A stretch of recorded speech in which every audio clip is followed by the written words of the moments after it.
स्वागत दोस्तों एक बार फिर से आप सभी का।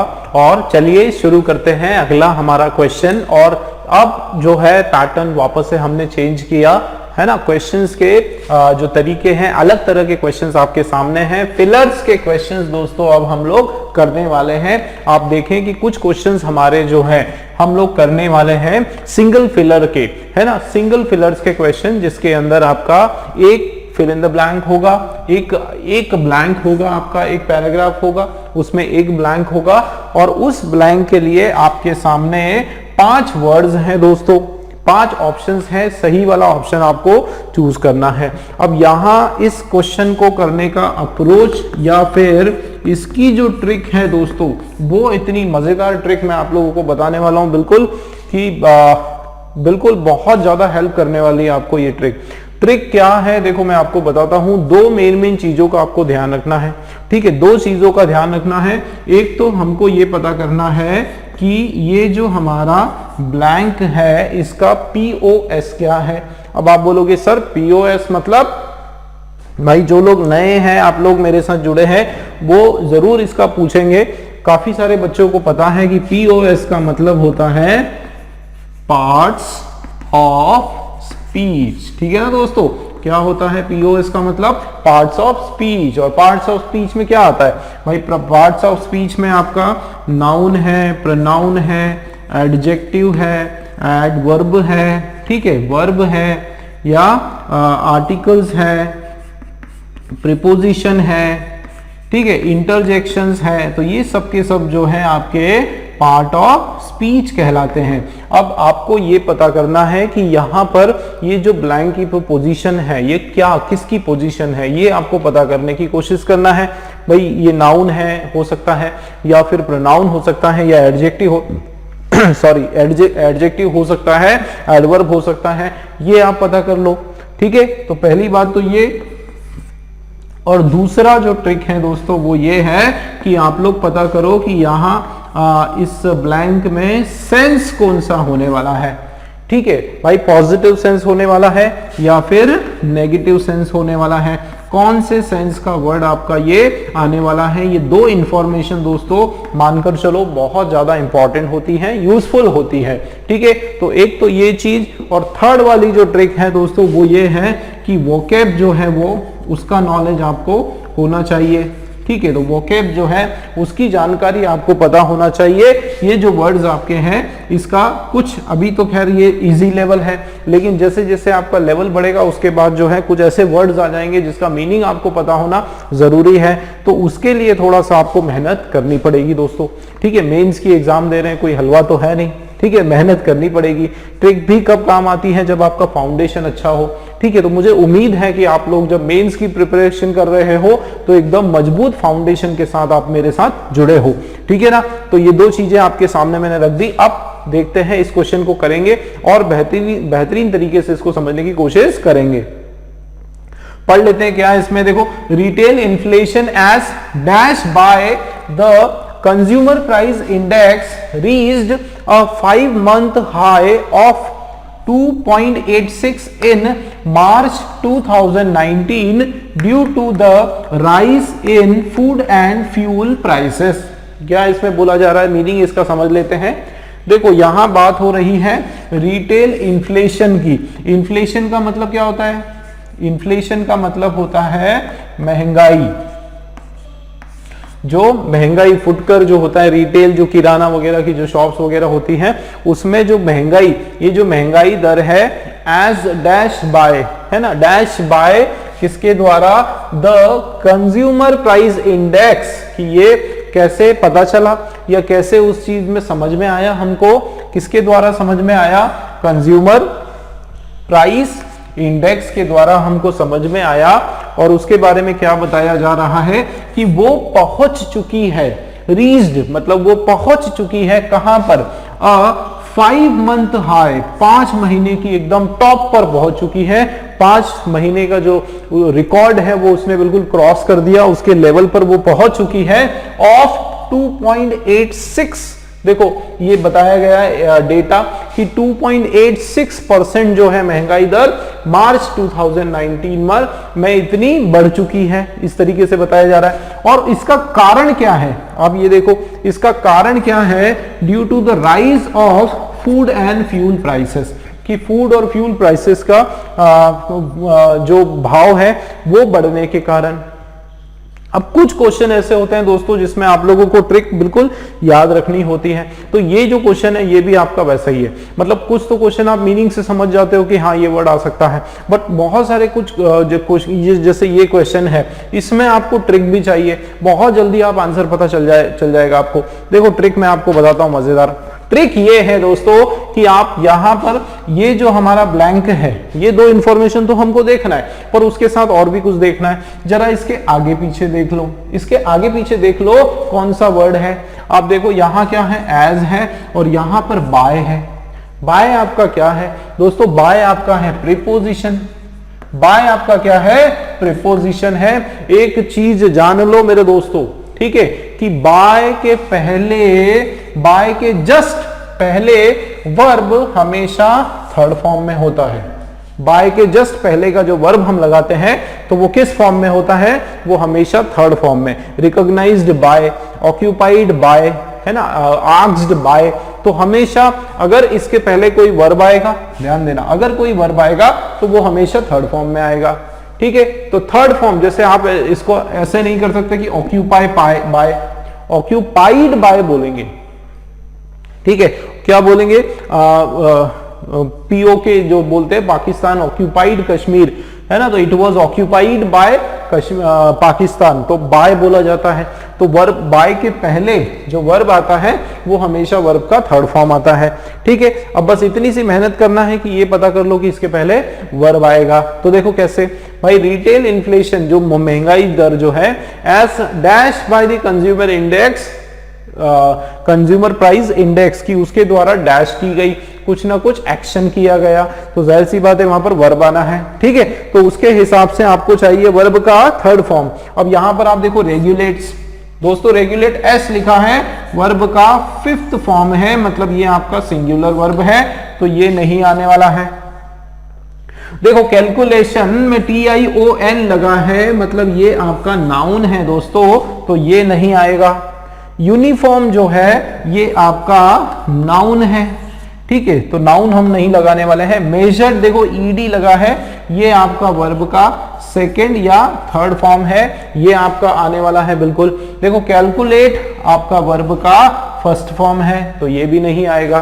ठीक है, तो सीधा सीधा आंसर आपके सामने दोस्तों, डी वाला जो है वो आपका करेक्ट आंसर हो जाएगा। देखो क्या, retail inflation as measured by the consumer price index, की उसके द्वारा मेजर एक्सक्यूज मी, जो उसके द्वारा मेजर किया गया, कंज्यूमर प्राइस इंडेक्स के द्वारा जो मेजर किया गया वो पहुंच गया 5 मंथ के हाई लेवल पर 2.86% के उस पर। ठीक है, तो आंसर आपके सामने डी वाला। तो देखो ये ट्रिक की तरीके से हम लोगों ने आंसर बड़ी आसानी से निकाल लिया। ठीक है, अब थोड़ा सा मीनिंग समझ लेते हैं। रेगुलेट्स का आपको पता है कि रिटेल इन्फ्लेशन एज रेगुलेट, तो रेगुलेटेड होता तो हम लोग मान सकते थे।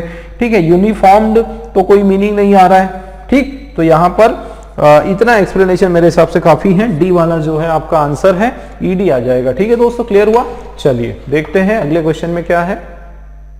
चलिए दोस्तों, स्वागत एक बार फिर से आप सभी का। नेक्स्ट वाला क्वेश्चन हम लोग देखते हैं, क्वेश्चन नंबर 88 हमारा, while price gain still remain below the RBI's stated inflation threshold of 4%, the trajectory is hardly bound to be dash at its low level। देखो बहुत आसानी से इसको सॉल्व करने का मैं आपको तरीका बताता हूं, बहुत जल्दी फटाफट एकदम 10 सेकंड के अंदर इसको सॉल्व करने का मैं तरीका बता देता हूं। चलिए तो पहले आज हम लोग यही करते हैं, ट्रिक से मैं आपको ये बता देता हूं। देखो दोस्तों, क्वेश्चन आपने नहीं पढ़ा कोई इशू नहीं, आप सीधा यहां पर आ जाओ ब्लैंक के पास में, ये वर्ड को आप देख लो भाई, 2B है, और B के बाद ध्यान देना, B के बाद अगर वर्ब आता है, ध्यान देना B के बाद क्या क्या आता है। B के बाद अगर वर्ब आएगा तो वर्ब का थर्ड फॉर्म आएगा। B के बाद अगर नाउन आएगा तो आर्टिकल प्लस नाउन आने वाला है, और बी के बाद या तो एडजेक्टिव आ सकता है, ठीक है ना, क्या आ सकता है, एडजेक्टिव आ सकता है, बी के बाद वर्ब का आईएनजी फॉर्म भी आ सकता है। बस बात खत्म, इतना सा याद रख लो, 4 चीजें याद रख लो। बी के बाद 4 कंडीशन होती है, वर्ब या तो वर्ब का थर्ड फॉर्म होगा, या फिर आईएनजी फॉर्म होगा, एडजेक्टिव होगा, आर्टिकल प्लस नाउन हो सकता है। अब आप यहां पर देखो जरा, आपके पास क्या क्या ऑप्शन है। नाउन आपके पास है, देखो फ्रेजिलिटी क्या है, नाउन है, एनकरेजेस क्या है, वर्ब का फर्स्ट फॉर्म है, ठीक है, रीअश्योर्ड क्या है, वर्ब का सेकंड या थर्ड है, रीअश्योर क्या है, वर्ब का फर्स्ट फॉर्म है, और वीक क्या है, वीक आपका जो है एडजेक्टिव है। अब यहां पर आप देखो कि आप देखो यहां पर कि ना तो वर्ब का फर्स्ट फॉर्म नहीं आने वाला है, ठीक है, ये वर्ब का फर्स्ट फॉर्म नहीं आने वाला है, बी आपका कैंसिल हो गया, डी आपका कैंसिल हो गया, और यहां पर देखो आपका नहीं है, आर्टिकल यहां मिसिंग है, इसका मतलब नाउन भी आपका कैंसिल हो गया। अब क्या होगा दोस्तों, या तो सी होगा या फिर वीक होगा, ठीक है। अब हम देख लेते हैं, ठीक है, तो देखो या तो सी होगा या फिर आपका क्या होने वाला है, ई वाला होने वाला है, ठीक है। तो देखो एक बार पढ़ लो कि while price gains still remain below the RBI stated inflation threshold of 4%, the trajectory is hardly bound to be weak at its low level, कि वो जो ट्रेजेक्टरी है वो हार्डली क्या है, कमजोर है, मतलब वो कमजोर नहीं है। भाई हार्डली तो क्या होता है, नेगेटिव सेंस होता है ना, हार्डली क्या होता है, नेगेटिव सेंस होता है, कमजोर नहीं है, तो ये तो उल्टा पड़ जाएगा, इसका मतलब ये भी आपका नहीं होने वाला है। और राइट आंसर जो है दोस्तों वो हो जाएगा रीअश्योर्ड, ठीक है, बिल्कुल राइट आंसर आपका क्या हो जाएगा, reassured, bound to be reassured at its low level, ठीक। तो ये हमारा आंसर।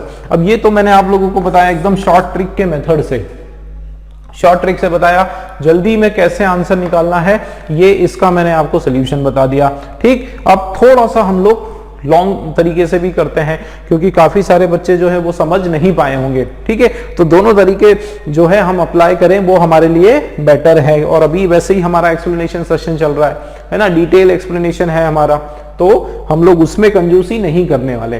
तो देखो पढ़ लेते हैं क्या मीनिंग है, देखो while price gains still remain below the RBI stated inflation, कि ये जो प्राइस गेन मतलब ये जो भाव जो बढ़ता जा रहा है ना, गेन का मतलब क्या,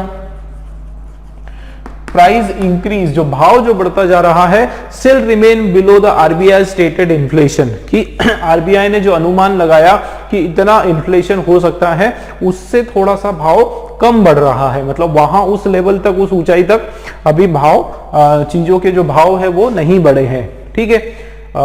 थ्रेशहोल्ड ऑफ 4%, द ट्रेजेक्टरी, देखो कितना इन्होंने किया था इन्फ्लेशन थ्रेशहोल्ड, कि इन्होंने बताया था आरबीआई ने कि 4% तक जो है ये आपका इन्फ्लेशन बढ़ जाएगा, महंगाई दर बढ़ सकता है, ठीक है। The trajectory is hardly bound to be dash at its low level, की जो ट्रेजेक्टरी है, जो पहुंच है, ठीक है, ट्रेजेक्टरी का मतलब होता है जो पहुंच है या फिर जो रीच जिसको बोलते हैं, जो रीच है वो हार्डली, मुश्किल से जो है क्या है, bound to be dash at its low level, की लो लेवल पर वो है, ठीक है। तो हम लोग देख लेते हैं पहले मीनिंग, कि इसमें बताया जा रहा है कि प्राइस हाई जो है अभी भी बिलो है, जो आरबीआई ने स्टेट किया था उस दर से, मतलब 4% से अभी भी बिलो है। और क्या बोला जा रहा है कि ट्रेजेक्टरी इज हार्डली बाउंड। अब ध्यान देना, हार्डली का मतलब होता है बमुश्किल,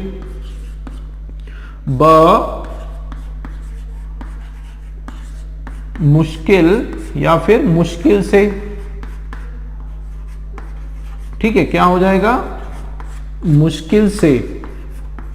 बाउंड टू बी, अब बाउंड टू बी के बाद जैसे मैंने आपको बताया कि वर्ब का थर्ड फॉर्म हो जाएगा, ठीक है। Bound to be dash at its low level, मतलब ये जो ट्रेजेक्टरी है वो बहुत मुश्किल से, मतलब वो लो लेवल पर जो है बहुत मुश्किल से मेजर की गई, इसका मतलब वो धीरे धीरे जो है रेट जो है वो बढ़ने ही वाले हैं, ठीक है, बढ़ने वाले हैं, ठीक। तो उस हिसाब से ये तो हमने कैंसिल कर दिया, ठीक। फ्रेजिलिटी तो आपका कैंसिल हो गया क्योंकि नाउन होता है, ठीक। और एनकरेजेस वर्ब का फर्स्ट फॉर्म, ठीक।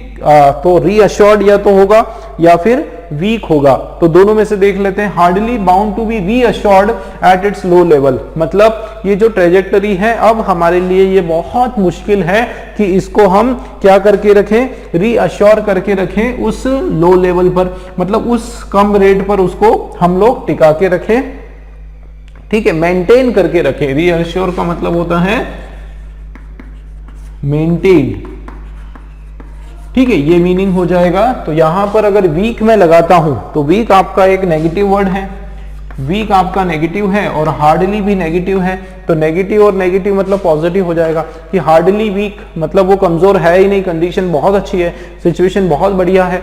तो यहाँ सिचुएशन अच्छी नहीं है उसके बारे में नहीं बताया जा रहा है, यहाँ पर बताया जा रहा है कि महंगाई दर को कंट्रोल करना, लोएस्ट लेवल पर रखकर रखना बहुत मुश्किल है, ठीक है, उसको मेजर करके रखना मुश्किल है ना। तो ये आपका सी वाला जो है उस हिसाब से भी बिल्कुल राइट हो जाएगा, ठीक है दोस्तों। तो राइट आंसर हमारा सी वाला रीअश्योर्ड जो है ये हमारा बिल्कुल सही हो जाएगा। चलिए देखते हैं अगला क्वेश्चन। चलिए दोस्तों अगला क्वेश्चन देखते हैं। फिलर्स की कड़ी में सिंगल फिलर का ही क्वेश्चन ये कंटिन्यू हमारा चल रहा है। क्वेश्चन नंबर 89 आपके सामने है, आप देखें।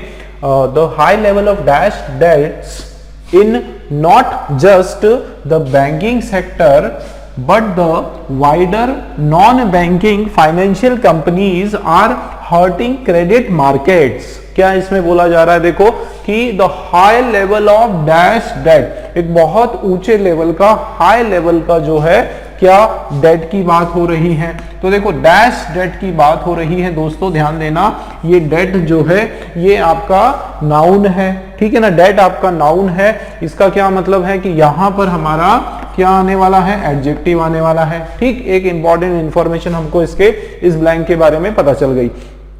देखते हैं तो देखो एक हाई लेवल, बहुत हाई लेवल की जो डैश डेट्स है इन not just the banking sector, और वो जो डेट है, डेट का मतलब होता है कि जो लेवल ऑफ डेट, डेट का मतलब होता है कि घाटा, है ना, उनका जो घाटा आप बोल सकते हो या कर्ज, कर्ज बोल सकते हो, ठीक है, घाटा या फिर कर्ज जो है इन not just the banking sector. और ये जो इतना ऊंचा, इतना हाई लेवल का जो कर्ज है या जो घाटा है वो ना सिर्फ कहां पर है, बैंकिंग सेक्टर में है, but the wider non banking financial companies, की वो कहां पर है, और ना सिर्फ वो बैंकिंग में है लेकिन बहुत जो वाइड लेवल पर जो नॉन बैंकिंग फाइनेंशियल कंपनीज है उसके अंदर भी है, आर हार्टिंग क्रेडिट मार्केट। और उसके कारण क्या हो रहा है दोस्तों कि ये जो क्रेडिट मार्केट है, ये जो बैंकिंग है, उधारी जो लोन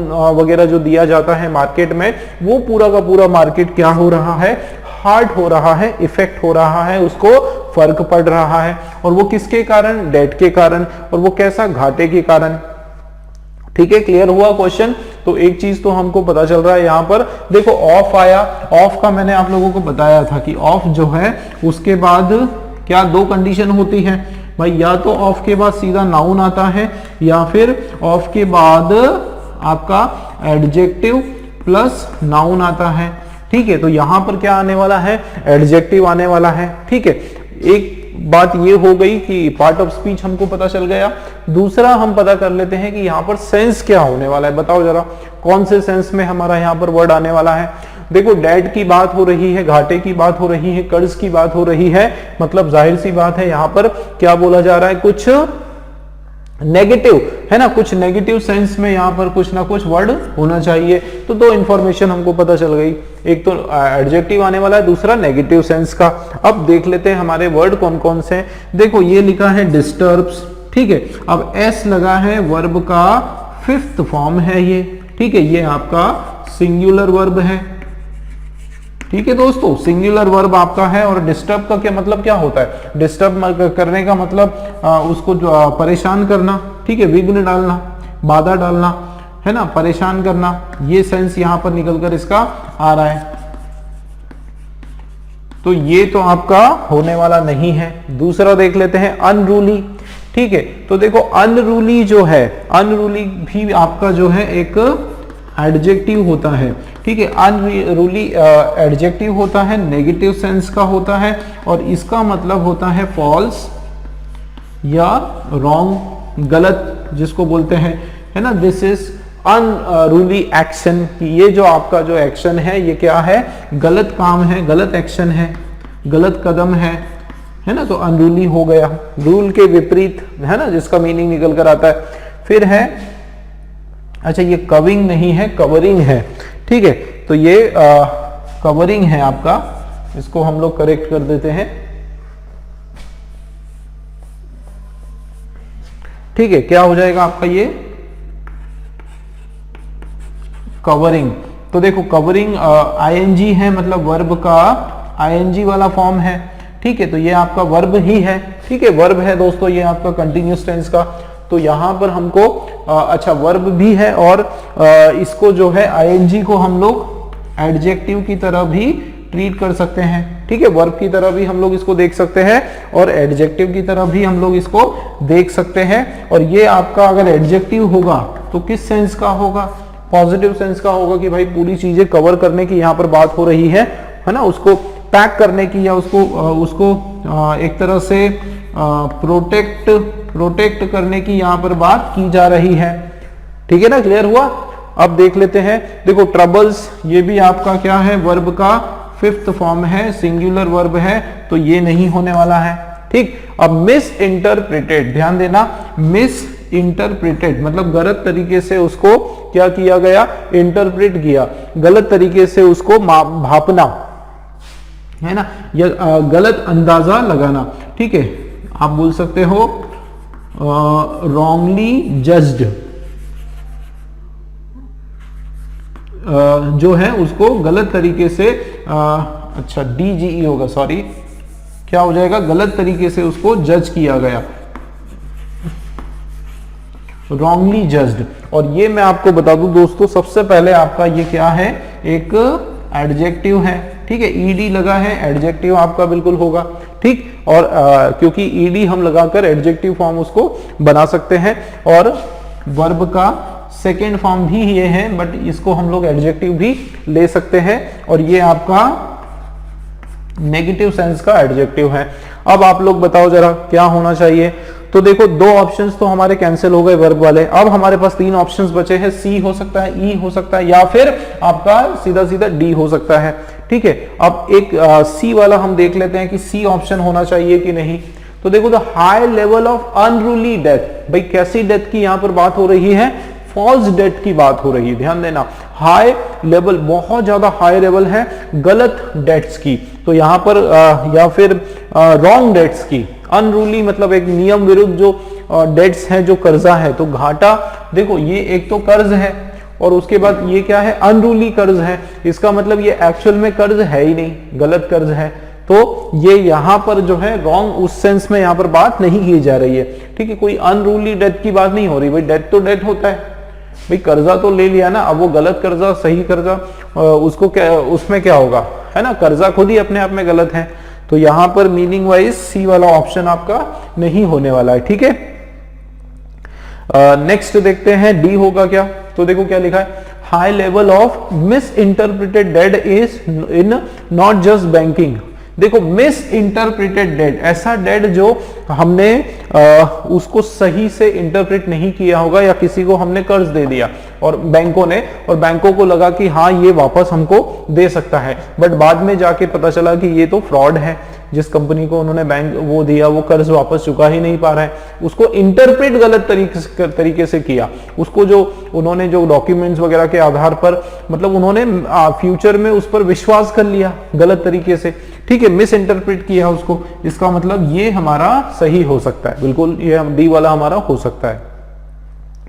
कवरिंग देखते हैं दोस्तों, तो देखो high level of covering debt, कि हाई लेवल किसको, डेट को कवर करने की बात हो रही है, नॉट जस्ट बैंकिंग, ना सिर्फ बैंकिंग सेक्टर में, लेकिन अलग अलग नॉन फाइनेंशियल बैंकिंग सेक्टर में, आर हर्टिंग क्रेडिट। देखो कवर करने का मतलब होता है उसको उगाना, भाई कर्जे को वापस ले लेना, तो ये तो अच्छी बात है, तो यहां पर वो फिर कैसे नुकसान पहुंचाने वाला है, हर्ट करने का मतलब क्या होता है, नुकसान पहुंचाना, ठीक है, तो कवरिंग तो पॉजिटिव वर्ड है आपका, सकारात्मक बात बता रहा है कि डेट कवर करने का मतलब क्या होता है, जितना भी डेट है, कर्जा है, वो वापस ले लेना, वापस वो सारा का सारा बैंकों को वापस मिल जाना, तो वो तो अच्छी बात है। तो उससे कैसे मार्केट को नुकसान पहुंचेगा, है ना। इसका मतलब ये आपका पॉजिटिव सेंस का वर्ड है कवरिंग, ये आपका नहीं होने वाला है। तो राइट आंसर आपके सामने दोस्तों, मिस इंटरप्रेटेड, गलत तरीके से उसको रीड किया, मिस रीड किया, मिस जज किया, उसके कारण क्या हुआ कि पूरा का पूरा जो क्रेडिट मार्केट है उसको आज नुकसान झेलना पड़ रहा है। ठीक है, तो ये हमारा डी वाला जो है बिल्कुल राइट आंसर हो जाएगा। ठीक दोस्तों, चलिए देखते हैं अगला क्वेश्चन क्या है हमारा। चलिए दोस्तों, स्वागत आप सभी का एक बार फिर से, और शुरू करते हैं अगला वाला हमारा क्वेश्चन। नेक्स्ट क्वेश्चन आप देखें, क्वेश्चन नंबर 90 पर हम लोग पहुंच गए हैं और अभी तक हमारा जो है सिंगल फिलर के क्वेश्चंस हमारे चल रहे हैं। आगे कुछ जो है हम लोग इसका लेवल बढ़ाने वाले हैं, डबल फिलर, फिर ट्रिपल फिलर, इस तरीके से और टफ लेवल हम लोग करने वाले हैं। फिलहाल आपके सामने है सिंगल फिलर का। पढ़ते हैं दोस्तों क्या लिखा है, देखो आप। While monetary easing could be an easy solution to the economic growth problem, policy makers may also need to look into structural issues behind the dash that is affecting the economy in an adverse way। क्या इसका meaning थोड़ा समझ लेते हैं। देखो दोस्तों, शुरुआत हो रही है while से, और while का मीनिंग होता है के दौरान। ठीक है, के दौरान, ये हिंदी में इसका मीनिंग होता है। और ये हम कब इस्तेमाल करते हैं, ये आप समझ लें कि when two actions, ठीक है, when two actions happening together, जब दो एक्शंस जो है वो एक साथ हो रही है, एक ही समय पर हो रही है, उस कंडीशन में हम लोग while का इस्तेमाल करते हैं। ठीक है, अब देखो आप मीनिंग समझने की कोशिश करो कि मॉनेटरी ईजिंग, मॉनेटरी ईजिंग का मतलब होता है कि आरबीआई के द्वारा पैसा जो है ज्यादा बैंकों को प्रोवाइड किया जा रहा है, ताकि बैंक जो है वो ज्यादा लोगों को लोन दे सके या ज्यादा से ज्यादा बैंक मार्केट में पैसा लेकर आ सके। तो ये इसका मीनिंग है कि monetary easing could be an easy solution, कि एक तरफ तो जो मॉनेटरी ईजिंग है या मॉनेटरी में थोड़ा लचीलापन कर दे, तो वो एक सॉल्यूशन है to the economic growth problem, जो भी आज की हमारी जो परेशानी है, ग्रोथ की जो प्रॉब्लम है, उसका एक सॉल्यूशन तो ये है कि आप क्या करो कि आरबीआई जो है वो क्या करे, बैंकों को ज्यादा से ज्यादा पैसा मुहैया करवा दे, ताकि वहां से लोग जो है वो लोन ले सके या दूसरी चीजें सब्सिडी वगैरह उनको मिल सके।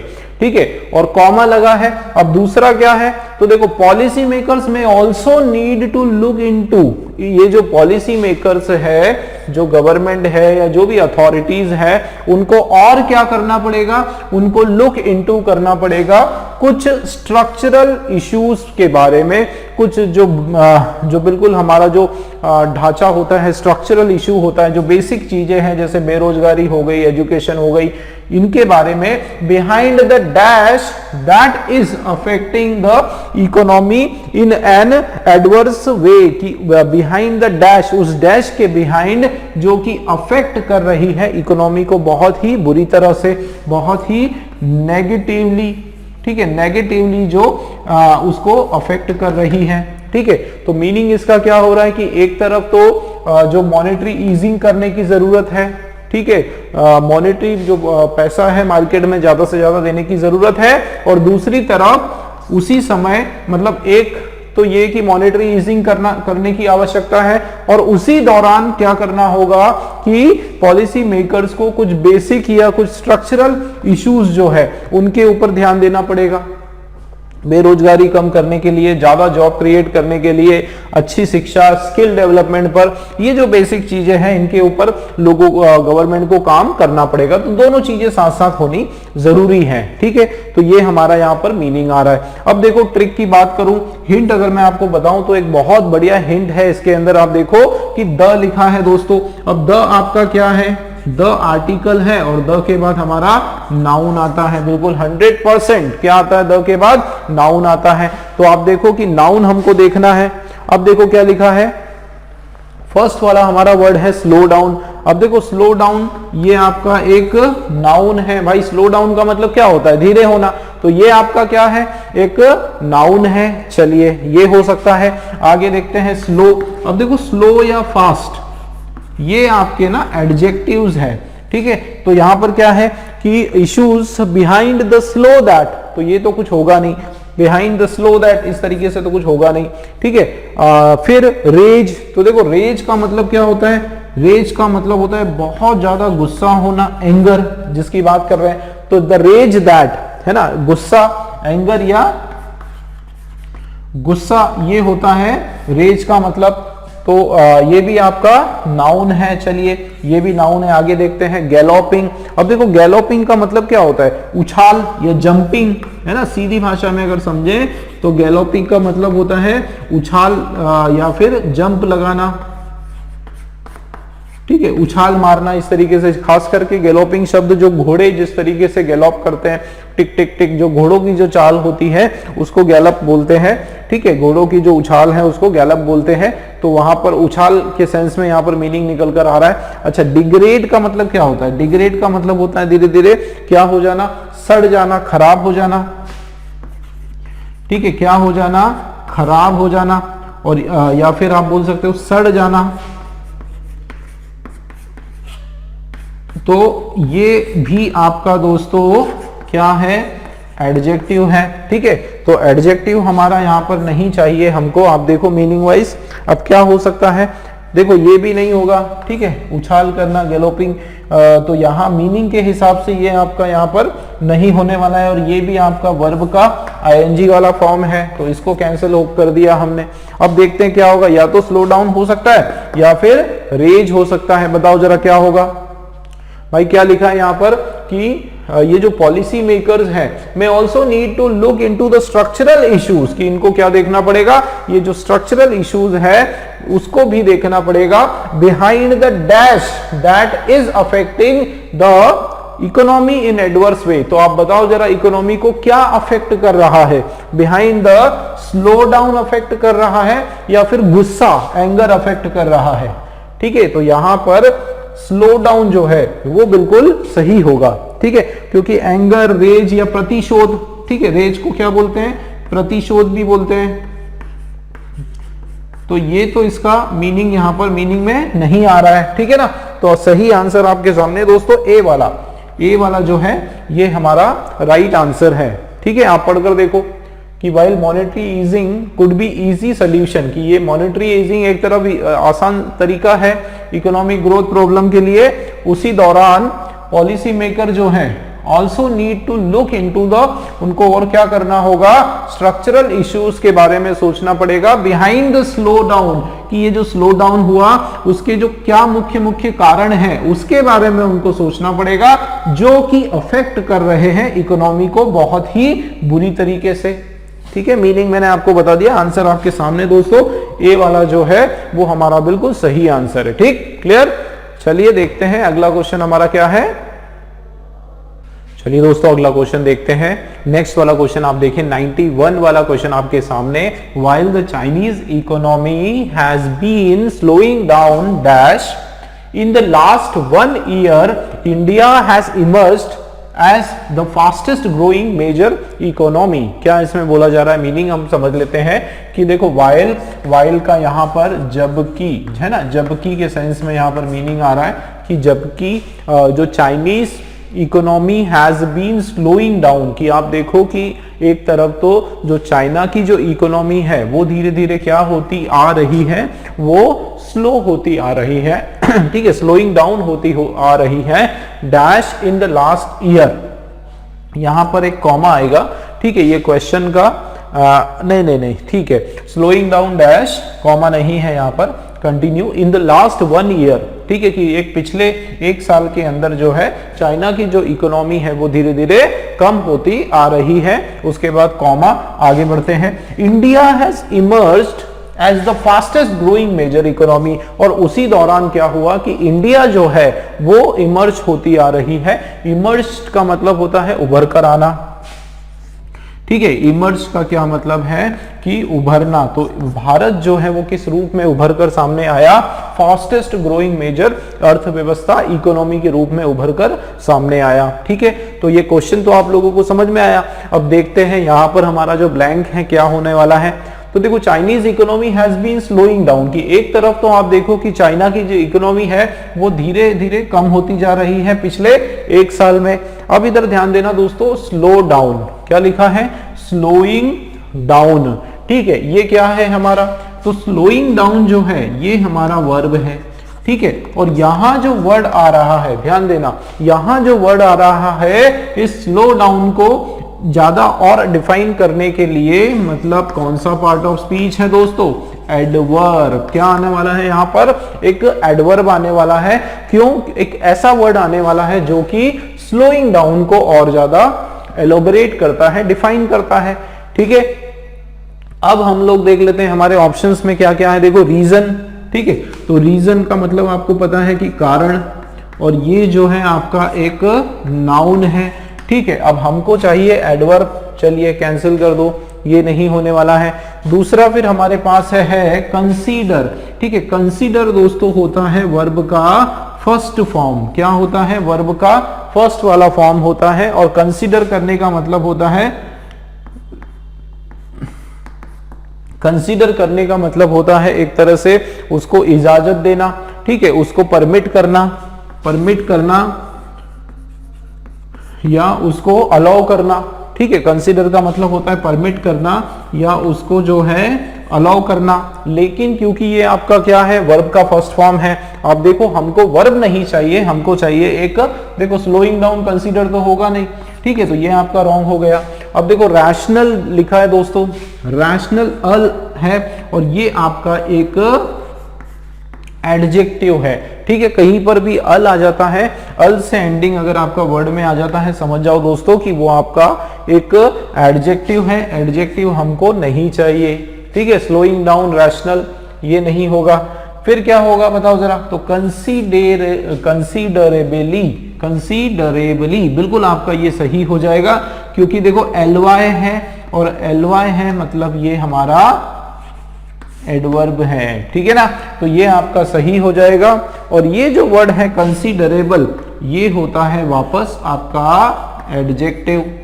ठीक है ना, क्या होता है, एडजेक्टिव होता है। वही बात, वापस हमको जो है एडजेक्टिव नहीं चाहिए, एडवर्ब चाहिए। तो आंसर आपके सामने दोस्तों, सी वाला जो है वो हमारा राइट आंसर, बिल्कुल राइट आंसर हो जाएगा। ठीक है ना, अब आप देखो पढ़ते हैं, तो while the Chinese economy has been slowing down considerably in the last 1 year, China has emerged as the India has emerged as the fastest major economy। ये बिल्कुल हमारा सही हो जाएगा। ठीक है, चलिए तो सी वाला आपका राइट आंसर है।